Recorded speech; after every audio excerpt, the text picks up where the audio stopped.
Welcome back to our channel where we cover all things that you need to know about living, working, playing, eating, breathing in Colorado Springs, Colorado, and also where we record our podcast and you can get to know us personally and where we talk about family, business, kids, family, all that stuff. But without further ado, let's jump into it. Today we're going to talk about how to make your house a home, and specifically for homeowners that might be bored of their house and might want to move, but you either can't, you don't have the time or the energy to, or I don't know, something else. But there are a few things that you can do that can really improve your living situation. At the end of the video, we're going to give you a few surprising facts of 5 things that give you the highest return on investment if you upgrade them in your house. So the first one is upgrading or focusing on your kitchen. The kitchen is the heart of the home, at least it is in our house. Yeah. When people come over, when the kids come home from school, when we have family over, we all kind of congregate around our kitchen island. Yeah. If you don't have one, I think it's a good add-on if you can, jam it in there. But just little things like organizing your kitchen cupboards, maybe having them painted, putting on new hardware, getting new appliances that match. So anything that you can do. Our kitchen is going on 9 years old. I'm a little bit tired of it, so we're gonna change out the backsplash and the counters. They are white, so they need to be repainted, and then when they repaint them, they're going to put new knobs on. Ricky doesn't know any of this. This is the first time he's learning of it. But that's, you spend a lot of time usually in the kitchen, talking, catching up, making breakfast, lunch, dinner, whatever. So if you have any money to spend and you're not happy with the kitchen or just a bunch of things, I would suggest starting there. And if you're handy, you can just do it yourself. Yeah. I'm not that handy to paint cabinets, but yeah, and I've had clients that are like, they buy a house that is, 50 years old and the kitchen cabinets have never been touched, but it's a small kitchen. So you could easily rip those out and put new cabinets in. It's cost effective. It's not as time consuming or expensive because it is a smaller kitchen, or even just rolling an island in. There's a lot of things that you can do that really kind of prolongs the life of your house and will keep you in it longer.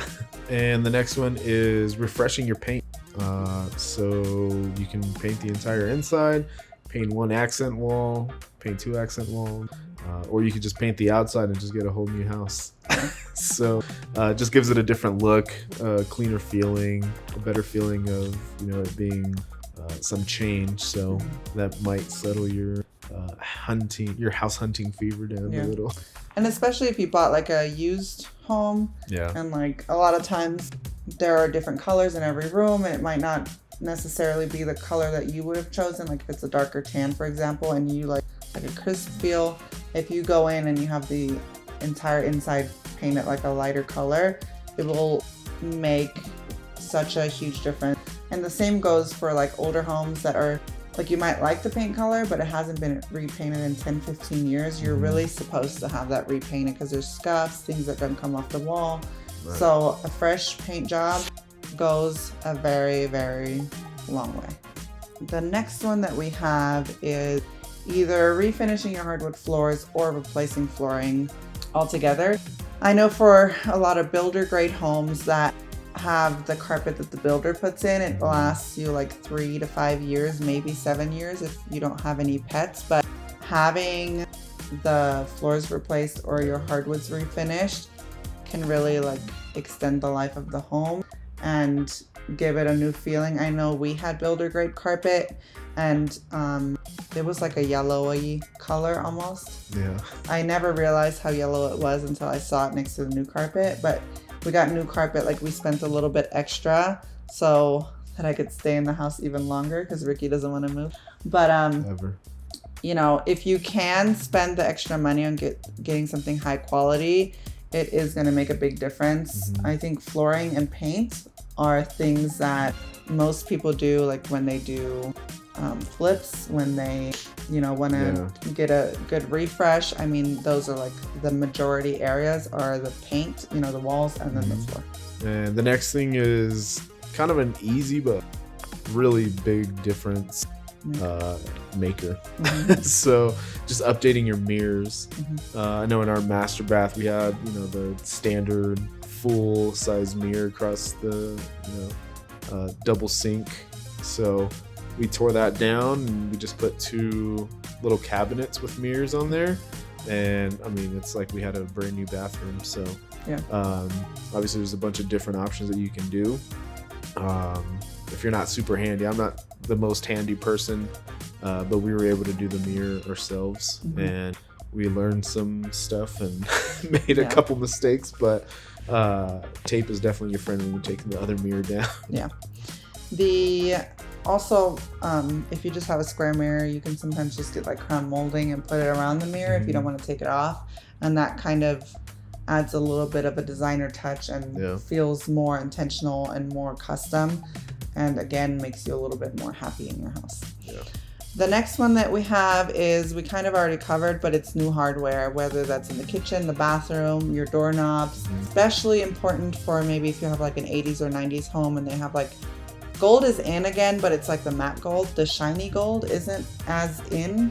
So, and that can really date your house. So if you can, you know, swap that out to something a little bit more modern, a little bit more updated, that is more cohesive with like how you decorate and all that, that will also make a big difference. So the next would be some exterior improvements. So we kind of talked about like repainting the outside of the house.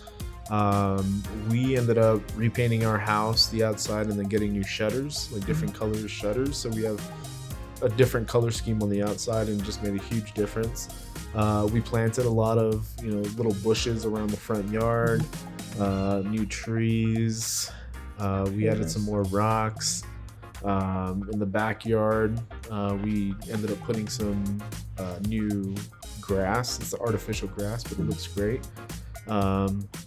And we have one area in the backyard that we've changed a couple times, where we had, you know, some kids' toys. We have a little kid playground there now.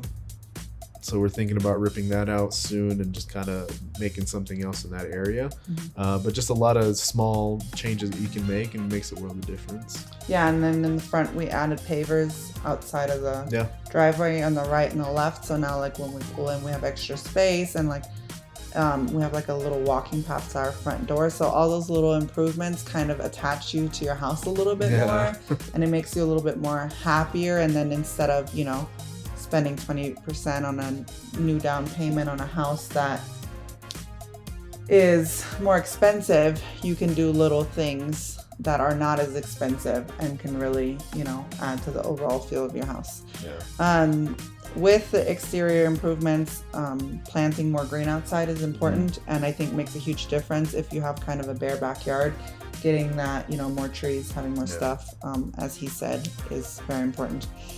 And then the last two that we have are kind of hand in hand, and I think the next one is the most important, and it's creating a functional space. So I think if you have an office, for example, and you go in it and you always feel like not right and it's not organized and it's just not like a peaceful kind of environment, there are little things that you can do to create a more functional environment, like whether it's getting a desk, getting a storage, you know, bookcase or something.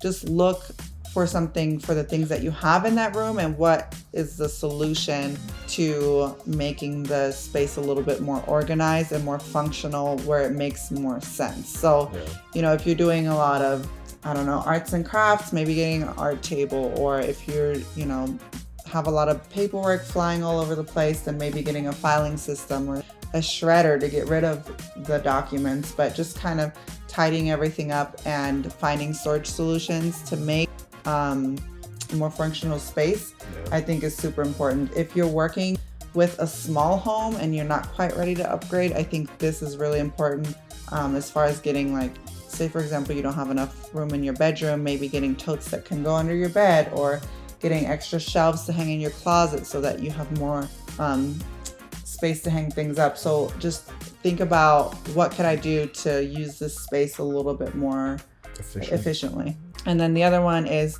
you know, finishing a basement or an attic if you have an attic in your area. We're in Colorado, obviously, and Basements are a huge thing.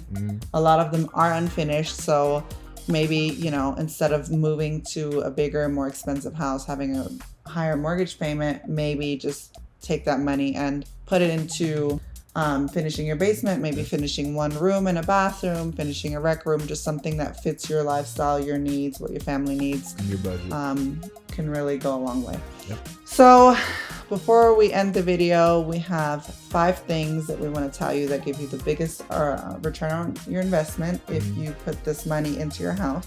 And we're going to start from the low to the high. So bathroom, 60% return on investment. So if you remodel your bathroom and you spend $10,000, you can expect to get $6,000 out of it when you go to sell it. Installing new windows, 69%. So same thing, if you spent $10,000, you would get $6,900 out of that. Kitchen obviously is one of the bigger ones with a 72% return on investment. You do want to be careful though. Maybe speak to your realtor or a real estate professional before you upgrade your kitchen, because if houses in your area have a certain type of kitchen in them and you can kind of tell what the finishes are, and they're anywhere between like 20 and 40,000, for example, you don't want to go in and put a $60,000 kitchen in your home unless you're going to stay there for 10 to 20 years. So just be conscious of what the homes in your neighborhood are selling for, because the last thing that you want to do is improve your house to where, you know, you have a great kitchen but nobody wants to pay for it. The second to last one is adding new siding or stone. Again, improving the exterior of your house can go a long way.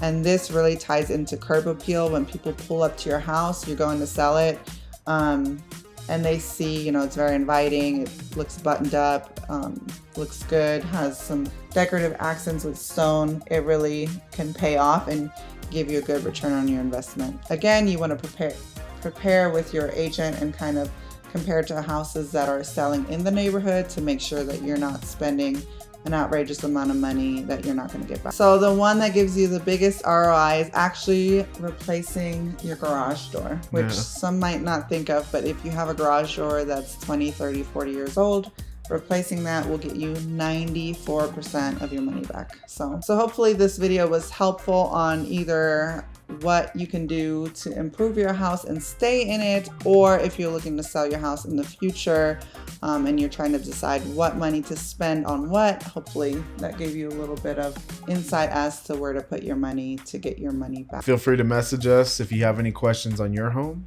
whether you're here in Colorado, California, anywhere in the US or anywhere in the world. If you have any questions on what you should or shouldn't improve before you sell your house and move here, just shoot us a message and we'll be more than happy to help. And that'll wrap it up for today. Thank you for watching. Be sure to leave us a comment, subscribe, and we'll catch you guys next time.